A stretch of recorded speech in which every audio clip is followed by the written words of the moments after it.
Hi everyone, welcome back to my number sense series. In this video, we're going to be talking about trapezoids and circles, and mostly we're going to be talking about their areas. Now with trapezoids, I would say the most interesting thing is like the area. With circles, there's very interesting things about circles that we're not going to go into because number sense likes to just test you on the area formula and certain applications of it. So let's start by deriving the area formulas for a trapezoid and a circle. Now a trapezoid is defined by two bases, so the bases are of different lengths. Let's call it A and B. And then it also has two things that we call legs. So we might call them L1 and L2.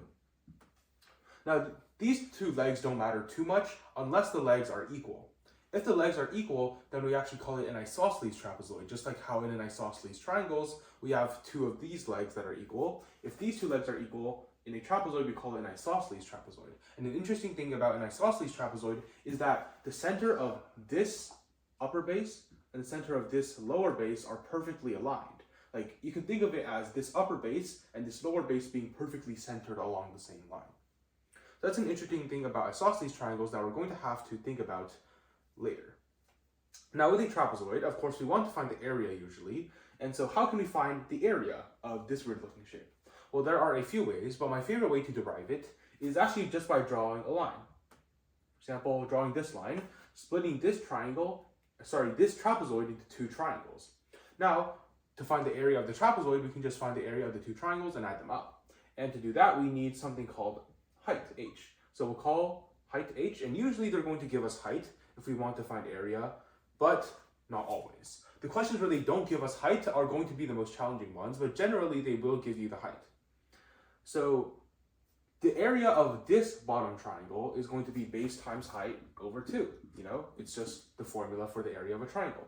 And the area of this upper triangle, note that it actually has the same height. And now we just have another base called a, so it's going to be AH over 2.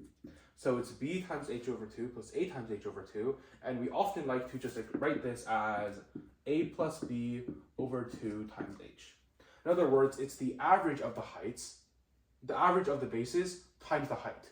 And you can kind of think of this as, you know, averaging out the bases to make a rectangle. Think of the average of the bases as like the length of a rectangle. So it's obviously going to be the length of the rectangle times h. You can also think of it that way if you want to remember the formula, but this is how you would actually derive it. Now, you might notice this h that I dropped, and especially this is important not just to calculate area when we have an isosceles trapezoid. Because when we have an isosceles trapezoid, we have these two are equal and these heights are equal, which means we have two congruent or, you know, equal right triangles that we create. And whenever we see right triangles, we should think Pythagorean theorem. Now to find the area of a circle, we only need one piece of information, which is going to be our radius r. A circle is actually defined as a collection of points which are all equidistant from some center r. Right? Take this center and notice that every single point on here is the same distance away from the center. The circle is what you would get if you tied a piece of string to a stake and you used a circle to trace around it. This is what you would get, a circle. Now, to find the area of a circle, we also have to introduce a constant. I'm sure some of you have heard of it before. This constant is called pi, written like this. It's a Greek letter, and it represents the value 3.1415 . But this is actually not necessary for number sense at all. I generally like to say it's 3.14, just for accuracy purposes. In number sense, this is basically never going to lead you astray. 3.14 is very safe. Sometimes, if I'm, rushed for time or I don't want to spend too long calculating, it's okay to say 3.1 or maybe just 3. But this is kind of risky, so do this at your own risk. Now, the area of a circle, given its radius, and if we know what pi is going to just be area equals pi r squared. For example, if the radius is 6, the area is going to be pi times 6 squared, or 36 pi. So we treat pi, when we write it, as kind of a constant. It's not going to be like pi times 36 or 36 times pi. We generally just write 36 pi, as you can see in these examples. So now, knowing how to find the areas of these two shapes, we can try some practice problems. Now the first problem is a very general application of it. Just the area of a trapezoid with bases 12 and 16 and altitude 14. So once again, altitude is another name for height. And they're actually just giving you all the information you need here to find the area, right? The two bases and the height. So let's apply the formula. Now, the formula says that we should first find the average of the two bases, right? So what is the average of 12 and 16? Well, it's a number that's just right between 12 and 16. Hopefully you know it is 14. So then our area would be 14 times 14, 14 squared. Hopefully if you have your squares memorized, you'll know that this is just 196. But with trapezoids, once again, we have something called an isosceles trapezoid. And this isosceles trapezoids open up new gates to interesting problems. And this problem is also an area problem, but here notice that they don't give you the height. So we have to solve for the height ourselves, and just like in our other videos, we have to solve for the height using the Pythagorean theorem. So let's draw this out first. And of course, in contest, you're going to have to imagine this in your head, but hopefully me drawing this out right here can give you a good idea as to what it actually looked like. So we have a base of 15, we have a base of 27, and we have two legs of length 10. And here, some people will get kind of stuck because they're like, okay, how can I possibly, solve for the height? There's not really any right triangles here. But the right triangle actually is created when you draw the height. And you might be saying, okay, well, if I draw the height, now I have two right triangles, but I don't have any of the legs. If I don't have any of the legs, how can I solve for the height? But the truth is, you do have one of the legs of the right triangle, because this is, once again, an isosceles trapezoid. And as I said before, an isosceles trapezoid has its two bases kind of like centered along the same vertical line. So this is what we have to do. We say, this length is x, so this length is also x. Know that these two lengths are the same. Now, this 27 equals x plus this middle segment. But what is this middle segment? If you have these two right angles here, and these are parallel lines, and this is parallel to this, then this is a rectangle. And so this middle segment is actually just 15. And so we have 15 plus 2x equals 27, which means x equals 6. Now, you don't actually have to set up the system of equations every time. Just kind of know that, since this is 15, these two must add to 12 to make this entire segment equal to 27. So these two add to 12, and they're the same. Well, it's 6. One of them is 6. So now we have a right triangle where the hypotenuse is 10 and one leg is 6. And here, once again, this is a Pythagorean triple. Because, look at this, 10 and 6, those are both divisible by 2. So their ratio is actually going to be 5 and 3. Right? Hypotenuse 5, one leg 3, that's a 3, 4, 5 right triangle. And so this is 3 times 2, this is 5 times 2, this will be 4 times 2. So the height is going to be 8. So now we have what we need to solve for the area. And yes, this is kind of a long problem. Like, most number sense problems should not take this long. And if you're seeing this for the first time, it's probably going to trip you up. But once you have seen one of these problems, you've seen them all. So once you have done this problem once, you kind of know how it goes in your head, and you can just plug and chug the numbers. Just in case any of you are worried about this taking this long, it won't once you do more practice.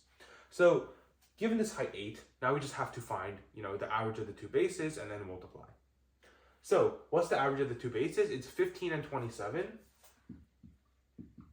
So their average would be 15 plus 27 over 2. 42 over 2 is 21.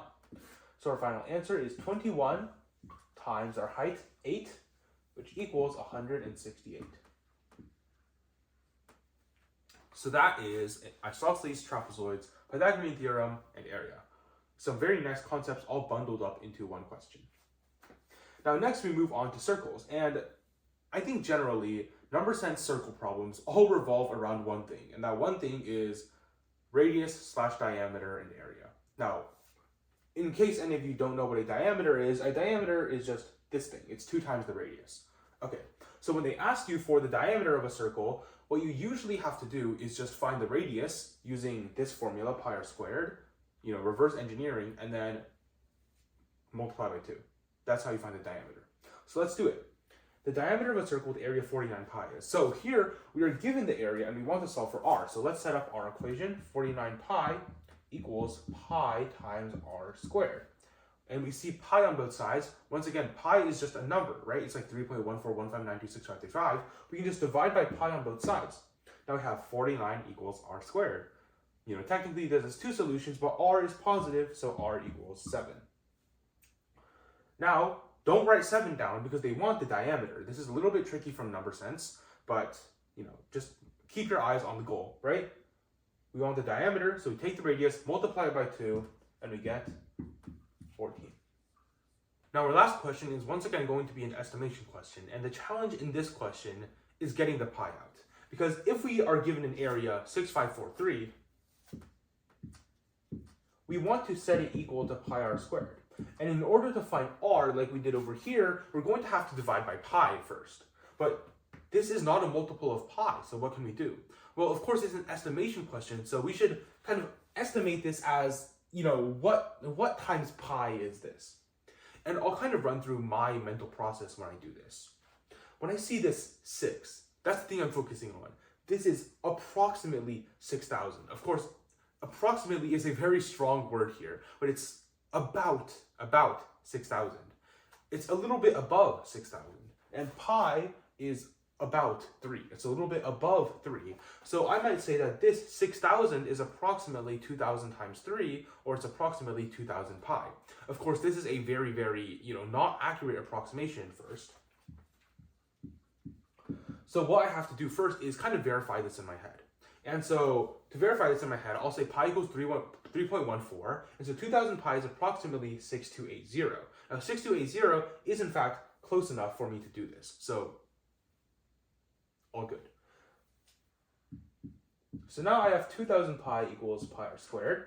And now I can divide the pi's out, and I'm looking for r squared equals 2,000. Now, I want to find a number which, when you square it, equals 2,000, and here this is kind of where you have to have things memorized. Or, you could approximate, right? You can do this 20 and do some estimation stuff that we talked about earlier, but here it's much faster to have it memorized. And fortunately, I think it's a pretty cool thing that you can memorize, right? 45 squared, quick, what's 45 squared? It's 2,025, which hopefully you remember using our trick for squaring numbers ending in 5. So we can say r is going to be 45. Now, of course, this is contingent on you having 45 squared memorized, but it's always a good idea to kind of remember what approximately squared equals, like 2,000, 1,000, 1,500, 3,000, numbers like that.